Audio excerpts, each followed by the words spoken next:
Hello mga kapag-ibig, ako po si Lane and welcome back sa aking YouTube channel, Elena Vines. Kung first time mong dumaan dito, don't forget to like and subscribe dahil dito pinag-uusapan natin ang mga importanteng bagay tungkol sa SSS, pag-ibig at mga benepisyo na dapat alam ng bawat Pilipino. Ngayong video, sasagutin natin ang isang madalas itanong ng ating mga Filipino senior citizens at kahit ng iba pang hindi na active sa trabaho. At ang kadalasang tanong, matagal na akong hindi nakakapaghulog sa pag-ibig, may makukuha pa ba akong retirement savings? Tara at pag-usapan natin, alamin natin ang sagot at ang mga dapat mong gawin ngayon pa lang. Sa dami ng nagko-comment at nagbe-message, common talaga tong concern na to. Marami sa atin, lalo na yung mga nagtatrabaho noong 70s, 80s, or early 90s, may mga hulog raw sila noon sa pag-ibig. Yung iba, last hulog nila was 1985, 1990, tapos hindi na sila nakapaghulog for a decades. Yung iba naman, naka-stop ng hulog kasi lumipat ng trabaho, nag-abroad, or nag-business.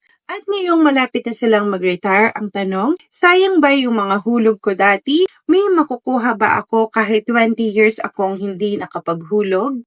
At ang sagot, yes, may makukuha ka pa. Ang pag-ibig contributions mo ay walang expiration, hindi nawawala. Hindi kinukuha ng gobyerno at hindi rin nag-expire kahit matagal ka nang hindi makapaghulog. As long as meron kang record ng contributions, kahit isa, kahit 5 buwan lang, makukuha mo yan sa tamang panahon. Pero merong tayong mga dapat i-consider. Una, nasa system ba talaga ang hulog mo? Pangalawa, na-remit ba ng employer? At pangatlo, may records ba ang pag-ibig sa account mo? Ito ang malungkot pero totoo. Maraming senior citizens ngayon ang naloko ng sarili nilang employer. Back in the day, makikita nila sa payslip nila na may pag-ibig deduction, may kaltas, pero nung nag-file sila ng retirement, biglang ang daming bungi sa record. So, paano nangyari yon? Ang employer nila noon hindi pala nagre-remit ng hulog sa pag-ibig, kaya kahit nakaltasan ka, kung hindi yan na-remit, walang papeles, walang record, wala kang makukuha.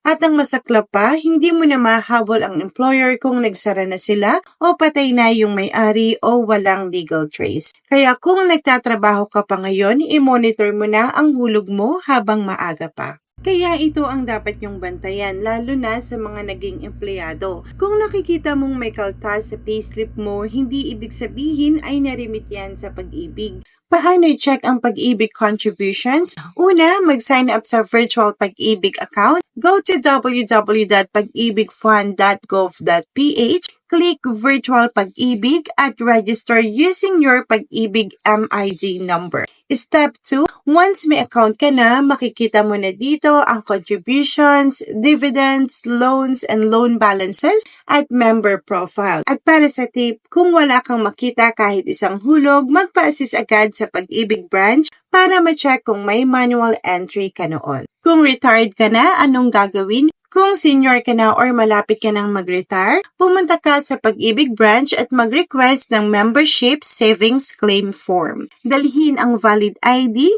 Pag may record ng hulog, you can file for Provident Benefits Claim. Kung 65 ka na, automatic qualified ka for retirement payout. At kung wala kang record, sadly, hindi ka pwedeng bigyan unless may patunay kang may hulog ka talaga. Kaya mga kapag-ibig, ang payo ko, monitor your contributions habang nagtatrabaho ka pa, gumawa ng virtual pag-ibig account, huwag lang umasa sa payroll deductions, i-verify mo kung naipapasok talaga, at kung may retired ka ng kamag-anak, i-guide mo sila kung paano mag-check ng record. Dahil ang pera natin sa pag-ibig ay ipon natin, hindi ng employer, hindi ng gobyerno, pero kung hindi mo tututukan, baka hindi mo rin ito maklaim. At kung tingin mo nakatulong tong video, i-like mo na, comment mo na rin kung may tanong ka tungkol sa pag-ibig o SSS. At syempre, subscribe ka na para sa iba pang real talk videos para sa bawat Pilipino. Ako si Lane ng Elena Vines at tandaan ang benepisyong hindi alam, hindi makukuha.